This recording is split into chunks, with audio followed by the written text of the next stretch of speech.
ओम नमो नारायण। नारद मुनि नारायण नारायण का जाप करते हुए पहुंच गए अपने प्रभु के लोक, यानी कि बैकुंठ लोक। वहाँ शेष शैया पर भगवान विष्णु विश्राम कर रहे थे और विष्णु प्रिया भगवती लक्ष्मी चरण कमल चापन में मग्न थी।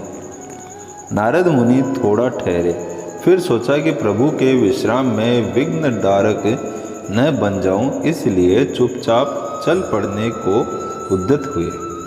प्रभु को अपने भक्त का इस तरह से जाना उचित नहीं लगा और उन्होंने नारद मुनि को रोका। प्रणाम निवेदन के बाद नारद मुनि ने अपने आने का उद्देश्य बताया। प्रभु, धरती पर इंसान त्राही त्राही कर रहे हैं। हर जगह भूखमरी, महामारी, विस्फोट, गरीबी जैसे रावण अपने 10 मुंह खोले इंसानों को अपनी उद्राग्नि में भस्म करने को तैयार खड़े हैं।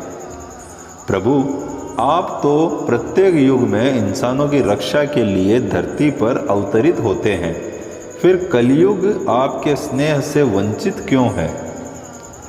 देवर्षि, हम कलयुग में भी मृत्युलोक पर अवतरित होंगे, पर अभी सही वक्त नहीं आया है।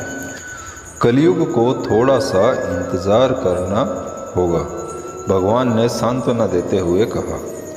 प्रभु, तब तक तो देर हो जाएगी, धरती नष्ट हो जाएगी, आपको अभी ही कुछ करना होगा।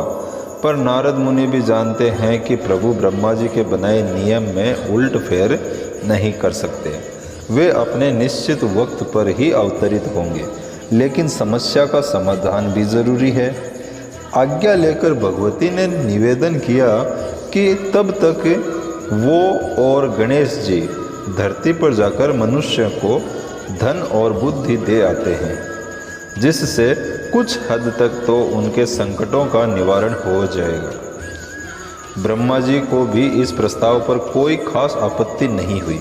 बस उन्होंने इतना भर कहा कि सब कुछ ठीक नहीं करना, क्योंकि तब प्रभु का अवतार कैसे होगा। प्रभु का अवतार नहीं होगा तो विधाता के लेख में खामी आ जाएगी, फिर मृत्यु लोकवासी उनके कृति को अमिट नहीं कह सकेंगे। भगवती लक्ष्मी और गणेश जी ने दीपावली के शुभ दिन को ही अवतरित होने का मन बनाया।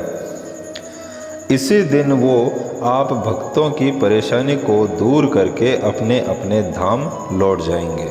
उन्होंने ऐसा विचार कर लिया। दीपावली के दिन में तो उनकी पूजा हुई नहीं, वो आए और लौट गए। लोग एक दूसरे से मिलने में अपने अपने तोहफों को अच्छा बताकर दूसरों के तोहफे घटिया बतलाने में व्यस्त थे और इसी में रस पा रहे थे। दोनों अपना सा मुंह बनाकर लौट गए। नारद जी ने उन्हें बताया कि पूजा तो रात को होती है, इसीलिए आप दोनों रात को ही जावें। रात गए वे दोनों धरती लोक पर उतरने को तैयार हुए, पर ये क्या, बाहर से ही वायुमंडल प्रदूषित हो चुका था। सांस लेने में काफ़ी तकलीफ हो रही थी। आकाश मार्ग धूल धुएं से अटा पड़ा था। जैसे तैसे बहुत मुश्किल से उन्होंने यात्रा जारी रखी और वो डर भी रहे थे कि जाने धरती निवासियों पर किस दानव ने आक्रमण कर दिया होगा। खैर, जैसे जैसे वो निकट पहुंचते गए परेशानी बढ़ती गई। अब तो आग के गोलों से भी सामना करना पड़ रहा था। कानों को फोड़ती आवाज़ें, आगे के गोले, दम निकालता धुआं। एक बार गीत तो उन्हें महसूस हुआ कि पृथ्वी पर 5वां विश्व युद्ध छिड़ चुका है। खैर, जैसे तैसे करके वे धरती पर पहुंच ही गए। वे सोच रहे थे कि ऐसे माहौल में जब उन्हीं के लिए इतनी मुश्किलें हो रही है तो बेचारे इंसान कैसे जिंदा होंगे।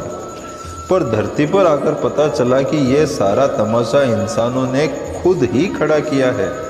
हद तो तब हो गई जब मस्ती के नाम पर एक बच्चे ने गणेश जी और लक्ष्मी जी के ठीक सामने बम फोड़ दिया और हंसने लगा। पर इनकी तो सिट्टी पिट्टी गुम हो ही चुकी थी। पर वे क्या करते, आखिर है तो ये बच्चा ही है। बच्चों के साथ बड़े भी उनका उपहास उड़ाने से ना चूके। ये सब देखकर दोनों का मन अत्यंत ही दुखी हुआ और वे अपने धाम लौट गए। भगवान विष्णु से दोनों ने मिलकर कहा कि प्रभु, आप धरती पर अवतरित मत होइएगा, क्योंकि इस बार इंसान का दुश्मन कोई दानव नहीं है, वे खुद है। भला जो खुद जलना चाहे तो उसे कोई कब तक बचा सकता है। और उन्होंने पूरा वृत्तांत को सुनाया। त्रिदेव भी इस वृत्तांत को सुनकर अपनी बनाई इस सृष्टि की करतूतों से शर्मसार हुए और नारद मुनि तो इतने व्यथित हुए कि कुछ देर तक वो नारायण जाप करना भी भूल गए।